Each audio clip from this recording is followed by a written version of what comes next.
On avait découvert la deuxième génération de Peugeot 2008 fin 2019 et on l'avait essayé d'emblée dans une version essence et dans une version 100% électrique, puisque désormais le 2008 existe en version 100% électrique. Il ne manquait plus que les versions diesel. En la matière, le 2008 propose un seul bloc, un 1,5 litre diesel, Blue HDI maintenant. Il est décliné en deux niveaux de puissance, 100 ou 130 chevaux. La version 100 chevaux, pour l'instant, n'est uniquement disponible en boîte manuelle à 6 rapports. La version 130 chevaux, au contraire, est uniquement disponible pour l'instant en boîte automatique EAT8. Alors nous ici, on essaye une version haut de gamme GT Line qui se veut plus dynamique, agressive visuellement. Et pour ce faire, elle comporte beaucoup de noir. Par exemple sur les rétroviseurs, autour des vitres et même le toit sur la version GT Line est forcément noir. À l'intérieur, le 2008 deuxième du nom reprend la recette tant appréciée des autres modèles de la marque avec petit volant, compteur à regarder par-dessus et grand écran central surplombant des touches dites piano.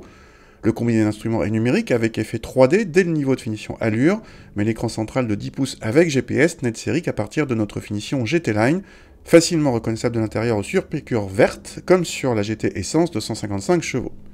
L'équipement de série est relativement complet à ce niveau de gamme, mais il manque quand même la surveillance des angles morts, accessible en option, de même que l'accès à bord et démarrage sans clé. La présentation est dans l'ensemble flatteuse.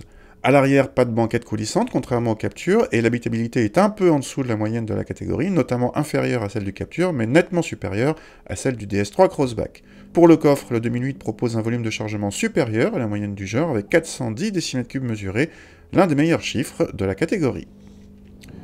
Dans ce 2008, ce qu'on essaye avant tout, c'est la motorisation diesel, 130 chevaux. Alors, attaquons dans le dur tout de suite, on a mesuré 10 secondes 4 pour le 0 à 100 et un petit peu plus de 32 secondes pour le millimètre départ arrêté.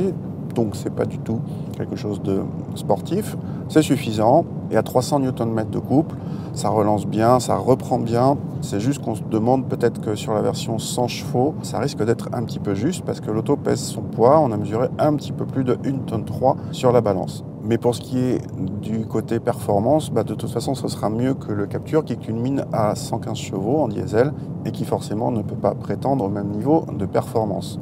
Par rapport aux versions essence, on n'a pas l'inconvénient de la sonorité 3 cylindres, puisque rappelons-le, tous les 2008 essence sont des 3 cylindres. Ici, on a la sonorité diesel, mais en 4 cylindres, qui est paradoxalement un petit peu plus discrète. Un petit mot sur la boîte auto à 8 rapports, agréable, elle est douce, à l'image de ce compromis châssis. C'est le point fort de ce 2008, c'est un compromis châssis vraiment d'un très bon niveau. On sent un petit peu plus le poids que dans les versions essence. Donc il y a un petit peu moins d'agilité, peut-être un petit peu plus de prise de roulis, mais il y a toujours l'atout du petit volant et un confort assez remarquable. Bonne nouvelle du côté des consommations, avec selon nos mesures 5,9 litres de moyenne, c'est ce qui se fait de mieux dans la catégorie, même si un Hyundai Kona 1.6 CRDI 136 DCT7 n'est pas loin, avec 6,2 litres. Citons également à titre indicatif le Capture diesel, moins puissant, donc moins performant et pas directement comparable, qui ne consomme que 0,1 litre de moins que notre 2008, toujours selon nos mesures. Ceci pour dire que ce 2008 est un vrai chameau. Côté tarif, en revanche, ça se corse un peu, avec plus de 31 000 € pour notre modèle d'essai. Il est vrai le plus cher de la gamme en diesel, mais c'est un peu trop cher, d'autant que l'équipement n'est pas non plus pléthorique et que la liste des options reste conséquente. À motorisation et équipement équivalent en haut de gamme, ce 2008 est moins cher que le T-Roc, mais plus cher que le Capture.